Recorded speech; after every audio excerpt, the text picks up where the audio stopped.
Hi, everybody. This is Alex Bantal checking in for School of Thought.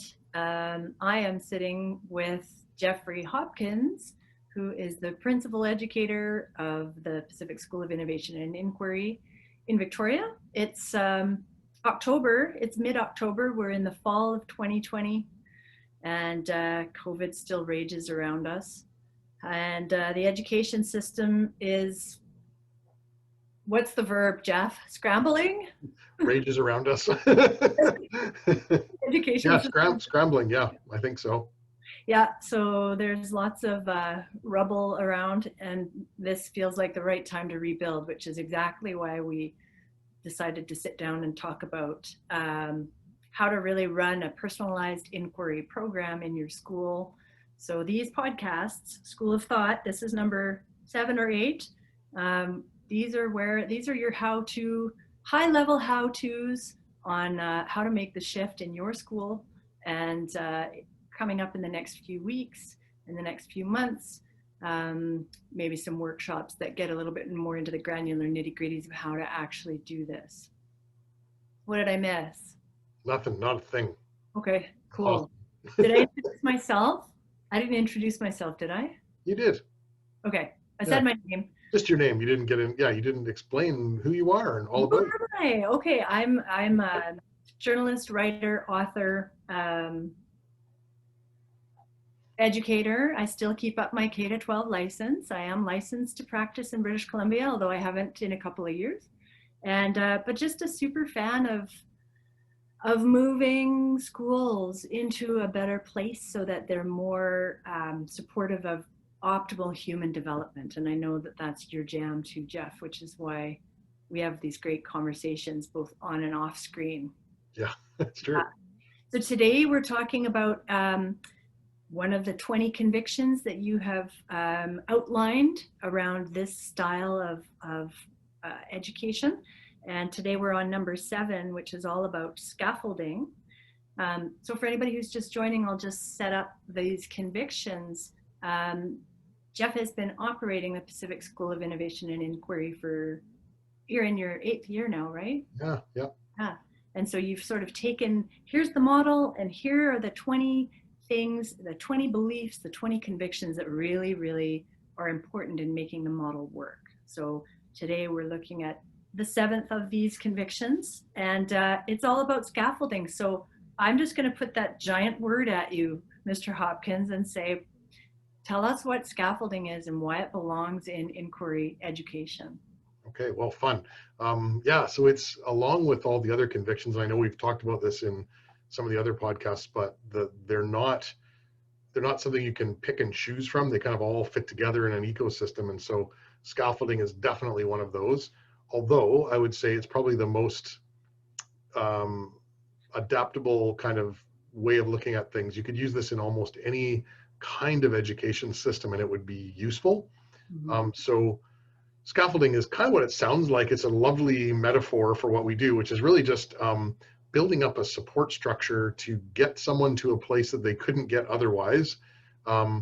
And then when you're done, take the support structure down again. And that's the part of scaffolding that people sometimes forget or forget about when they're thinking of it. But it's really just about helping somebody get to a place that is, challenging, that's on the edge of their ability to learn or to sort of acquire the learning. And what that scaffold looks like, obviously, isn't like isn't a physical thing, and it could be any kind of support that someone needs, including just things like time or pointing in a particular direction or whatever it might be, or usually a combination of things. So, and it's a big deal because it's the thing that really allows people to excel in their learning. And so, you've written the conviction as scaffolding fills the gap between spoon feeding and seemingly insurmountable challenge. So it's addressing the learner in that sweet spot, hey? It is, and it's funny, after doing a bunch of inspections in schools, and when I was a superintendent and a principal, you'd see people teach, and I think I taught like this too, but if you have a sort of a set curriculum that is like, this is the curriculum everywhere, no matter where you are in a particular class, like, I don't know, social studies 10 or whatever, if there's a kind of outcome you have in mind and you want everybody to get there, what a lot of learners learn is that they can sit there and wait, and eventually the teacher is going to give you the answer. You just kind of have to wait. Doesn't mean you're going to necessarily get a good mark or whatever, but if they're asking questions of the class, eventually they're going to tell you what it is they want you to think. So that's kind of the spoon feeding side. And it's not about any individual person or even anyone's intent. Nobody wants to say, oh, I can't wait to get to work to spoon feed my children. But it kind of happens, and it's sort of part of the system when we're trying to drive people to a predetermined outcome. Yeah. But if you don't do that and you just say, I'm going to give this person exactly what they need, but no more than they need to reach a new way of looking at something, or a new set of skills, or a new perspective, or whatever it might be. But I'm not going to tell them what that is. I'm just going to help them get there. I'm just going to take them up to the doorway, and then I'm going to back off. It's like taking little kids around trick-or-treating at Halloween. You know, you wait at the end of the driveway and they go up. It's kind of like that. Now, that's actually a really good analogy. Yeah, it works. You don't want to cramp their style, and you don't want to be the person who's standing there, you know, saying trick or treat, but you need to be there to make sure that everything's okay, and, you know, all that kind of stuff. So that's it. I mean, that's really it. Finding that balance is a real dance. It's an art probably more than it's a science. Knowing when you've over supported or under supported someone, and just finding that perfect little sweet spot is tricky. Yeah, that was one of the questions I was going to ask, and you've sort of touched on it. You know, like, how do you know, like, you want to take a learner only to, you want to be offering the scaffolding when the learner is ready, and you only want to scaffold up to a certain level, right? You don't want to spoon feed. But how do you know, how does a teacher know when a learner is showing readiness for, I'm ready to go outside of my comfort zone, jump into the zone of proximal development? How do you know that? It's interesting. It took a bit of work, and being in this school actually helped all of us in the school learn where that sweet spot is better. And I think there's two main ways. One of them is it's a state of mind, which is if you think about helping someone too much as a form of restricting, like, because what you're really doing is you're basically saying, I don't believe that you're going to get there, so I'm going to restrict your freedom by telling you the answer, or pushing you towards the answer, or leading you, too much to where I want you to go. That's like helicopter parenting. Helicopter parenting, exactly. And it's kind of awful. And it's, but if you think of that as a form of restriction as opposed to a form of help, in special ed, often we talk about trying to make sure people are in the least restrictive environment possible. Yeah. And so if you just extend that to every learner, which it should extend to very well, because really everybody should be in special education, because education should be special. But just that when you're doing that, you're over restricted. So you need to kind of pull back to the place that is the least restrictive possible. So a little bit of a mindset. I know that's not exactly answering your question yet. I think the other part of it, though, is just if your goal is to help people get the right answer, then it's very easy to fall into the spoon feed side of the equation. But if what your goal is learning, it's okay if you don't get there. You can take a risk. So the risk is minimal. So if you didn't provide enough support and somebody kind of didn't get to a place where you sort of hope they would get, you can just try again. It's no big deal. It's a very minimal risk, as long as you don't make somebody feel terrible about it. And you don't say, oh, wow, you failed, let's try again. They haven't failed anything. They just didn't get to a place where you kind of thought they might get, or where you were hoping they would get, or whatever it might be. So as soon as your paradigm changes from an outcome-based education, which is you must check off these boxes, to a learning-based education, which is we want you to learn things, it's a lot easier. It is a risk. You're taking a risk, and you might get it wrong. But I usually would err on the side of less support, because you can always add it. It's very hard to take it away if you've spoon-fed, because then you're done. Like, it's over, Well, can I throw in an analogy? Yeah, sure. I'm so excited with like the idea of using analogies, and this should not be surprising to people who are educators, but they don't come naturally to me. And I think that actually, so I'm super excited when I get an analogy, but okay, yay. In my mind, I know, hit me. in my mind, I've got the cooking analogy. Like you can always add more spice, but if you add too much spice in the beginning, too much salt, whatever, it's gonna wreck it. You can't take it away. Yep, yep, Right. yep.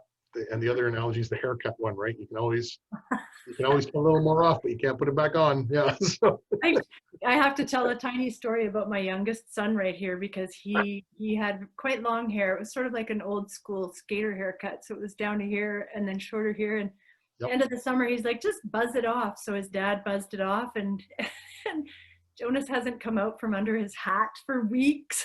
yep. He would like to be able to put some back on again. He would like to be able to put something on again. Okay, so I'm reading your notes here that you made on this conviction. Yeah, so okay, this makes sense. So now you said schools should be offering support to help people take risks, to reach high places, and to explore things that would be inaccessible to them without the scaffolding. Yeah.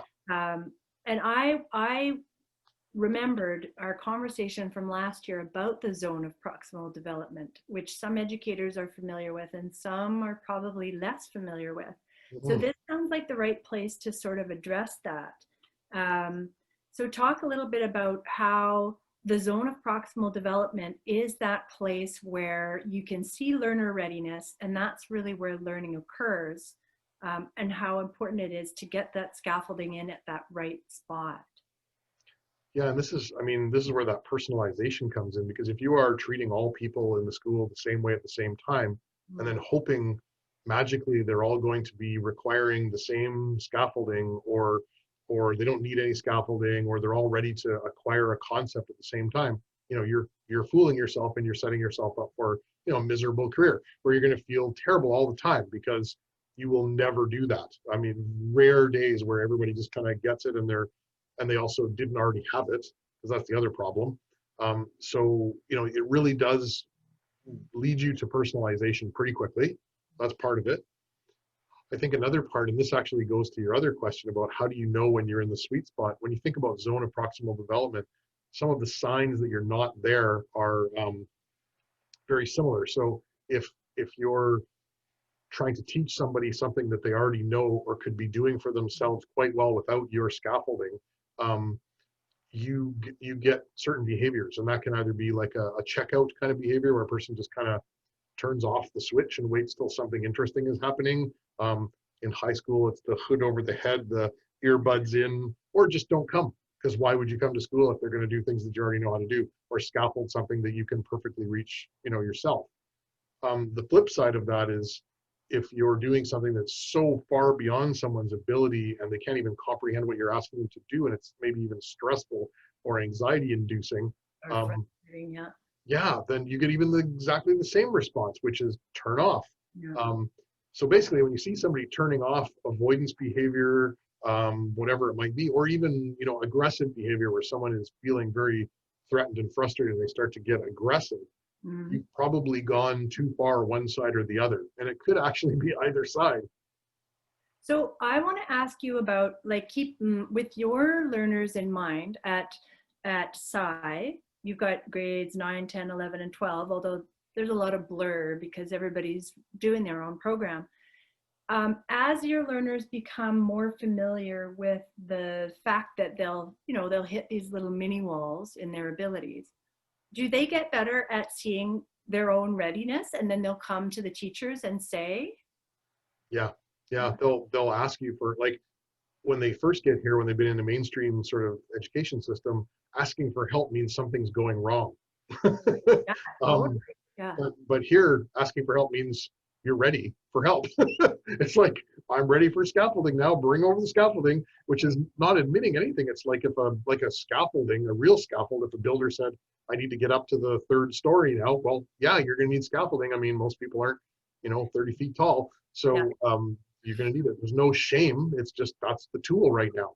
Yeah. So yeah, the learners start to see that asking for help or asking for scaffolding as a natural part of the learning process, which it is. Well, it is, and it makes me think about something I'm doing in my world right now, which is working with a startup, and the two people who I'm learning from mostly are quite deeply experienced in the finance area. And so I'm curious about it, but I'm not super educated in it. But I feel, as a self-directed learner in midlife, I feel pretty comfortable asking for that scaffolding. Like, do you mind explaining to me?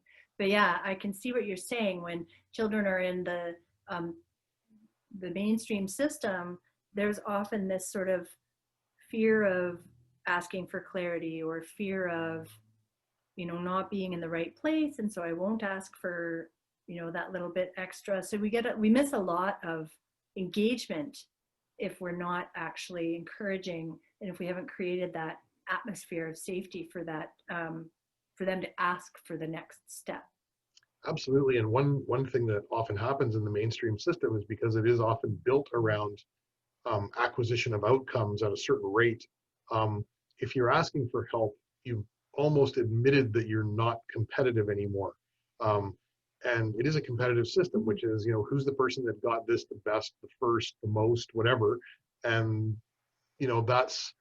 that's a system that's about a predetermined set of outcomes and a certain rate at which they guess that the average person should acquire those. Yeah. Whereas if your school is actually about learning and nothing else, that is all out the window. And asking for help, there's no shame, there's no race. If you want to learn it, you've got to ask for help, or you're not going to learn it. And learning it is more important than looking like you've learned it. Yeah. I guess that's the difference. We don't have anybody who's pretending anything, because there's no point. There's no advantage to pretending that you know something. Yeah. But it is interesting to watch kids who are new to the school pretend they know something until Right. they realize that's how there's no point, and it's kind of funny. So, right. Yeah. So there's less, like that sort of,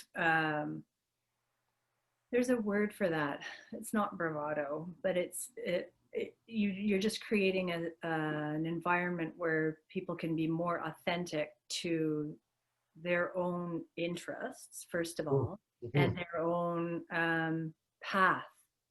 Yeah. Yeah. And they can take some time, and they can take little meanders along the way, little tangents if they're helpful. Yeah. And they know it's about learning. So, often new learners will I often start a session with a group, and I'll say, I'm going to talk about, I don't know, analogies. And I'll say, how does everybody kind of know, how much do you know about analogies already? Because I don't want to like insult you. And if they'll go, we all know everything, I'll be like, okay. And then, well, I'm just going to go print some grad certificates. I'll be right back. I guess you're done high school, and then, is there anything you'd like to know about analogies? You want to talk about anything? And then there's always something. And so away we go. And then it starts to become a very, really nice conversation. And it goes lots of different places because it is also personalized. So not to say people can't share experiences or learning, but you kind of take turns sort of going down each person's little rabbit hole, and it's fun. It's quite a bit of fun. That is pretty cool, because and through doing that, actually, you end up back at that place where we were talking about interdisciplinarity. You may have one learner who's working on one thing and another learner who's working on another thing, but here they are united in a conversation where they're both interested and they're both in that zone of readiness, right? Yeah. And so Yeah. I can see that your conversations would be quite fruitful sometimes. They're great. It's really a lot of fun. It's kind of funny as a teacher, though, because when you do this really improperly, I might have a plan for what I think is going to happen in a psychology session or whatever, a history session or whatever. And we start, and all of a sudden it's like, okay, everyone's got this. And you're like, okay, well, we're 4 minutes into the hour that I had planned. And I'm like, what do you want to do now? And so usually, though, we quickly can find what's the next thing? Like, how does this go deeper? What's the tangent here? Where does this make you feel like you want to go next? And so as a teacher, you have to be ready to kind of roll with that, and be able to just give up on the fact that you completely messed up your estimation of where you thought that sweet spot was going to be. Yeah. And that is also the teacher in that place of recognition that we don't have to be subject matter experts. It's 2020. There are no subject matter experts out in the real world. And so we can take that hat off in the school. So when you're surrounded by, you've got a small session with 8 or 12 learners, and you discover that they already have a sophisticated understanding of something, it's okay to take your hat off and be like, well, like, where do you want to, who's got a wealth of information to share? Kick us off. Let's get a big conversation around this going. Absolutely. It was funny. One of the teachers here yesterday came and nabbed me because I just finished up something with another learner. I was just changing gears, and they came and got me and said, "Can you come in to my session for a minute?" Like, sure, why? And they said, "Well, we just started talking about something and it ended up becoming a physics conversation, and I don't know how to do that." And so, like, okay, so I went in, and it was a thing that started out as a math conversation, and it became a physics conversation. And so they did reach a point where it's like, okay, I do need a little bit of expertise here. Yeah. Go get the teacher who does that. So that's me. So I went and did that. And I've gone to get people before to say, I need some help with music. Someone's talking about the circle of fifths. I don't really know what that is. So, we share each other's expertise all the time. So it's nice to have a system built like that, because it does allow us to make sure we're always able to scaffold. Yeah. We don't have to say, sorry, can't really help you. We can figure out a way to do it, usually. Yeah. Yeah, you're not limited by being in one part of the building or having bells or having predetermined times when you can only, one teacher might be super engaged with something else and just absolutely inaccessible, or yeah, Yes. it works out well with the physical environment you've created at Sci. And that was really intentional. So part of the school was to get away from a system that didn't allow you to scaffold people in the way that you knew you should. And you can talk to any teacher today who's in a school with, the bells and the timetables, and they'll be agonizing over the fact that I only need 5 minutes to talk to that person over there, and they would totally have this. I will never get that 5 minutes. Yeah. And they try to work out some bizarre Faustian bargain to try to get 5 minutes out of this timetable. They're going to owe 10 people 10 different things over the next year of their life to try to be able to break out of that system, to be able to talk to a person for 5 minutes. And to me, that's tragic. That's one of the reasons why we started the school, was like, why are we working inside a system that is tragic? Yeah. Yeah. Too many limitations, right? Too many boundaries, too many containers within the container. Too many containers in the containers. That is not so much about learning and kind of arbitrary. So yeah. Okay, I want to ask you about, we're almost finished with the scaffolding piece, Yeah. for my understanding, but you may have more to share. But one of the things you wrote was, removing scaffolding should be a transparent process so that the learner knows it is happening or has happened, and that they're now working without the support that they once had. So that was a new one for me, and I wanted to know, why should it be transparent? Like, what's the value to the learner in knowing that they no longer need that support? Yeah, this is actually a recent aha moment for us at the school here, which was, a lot of us kind of thought it was the other way around. Sort of using another analogy, the training wheels on the bike analogy, where the last thing you want to do is draw attention to the fact that you're not really using the training wheels. You almost want it to be magic, and the person who goes, "Oh wow, I had no idea. That's great. It's a surprise." Good analogy, Jeff. That was a good one. I like that one works, yeah, because then as soon as they realize that they aren't using the training wheels, they like probably fall over. But what we found is that sometimes people don't realize they've learned something, and they don't know that they're getting better. So part of our assessment process is to explain to them, you moved from a place where you required quite a bit of support to a place where you need almost no support in, when you're, I don't know, writing a formal essay. That's a terrible example, but when you're doing some formal writing. And they're like, really? And you go, yeah. And then you show them, you say, this is the kind of intervention that you required when you started. This is the kind of intervention you require now. Can you see the difference? And they go, oh yeah. And it's a huge thing, because sometimes it's really hard to tell, because learning isn't something that happens like that. It's like watching the hour hand on a clock move. Yeah, yes, it's moving, but you gotta have a lot of patience to want to see it move. Learning can sometimes just be a little too slow for people to see that it happened, especially if it's something really big. So we just have to kind of show people, here's some signposts along the way. You can watch it's almost like the time-lapse video of a home renovation. Look at the scaffolding going up, look at the scaffolding coming down. Oh yeah, and then the way you went on your own.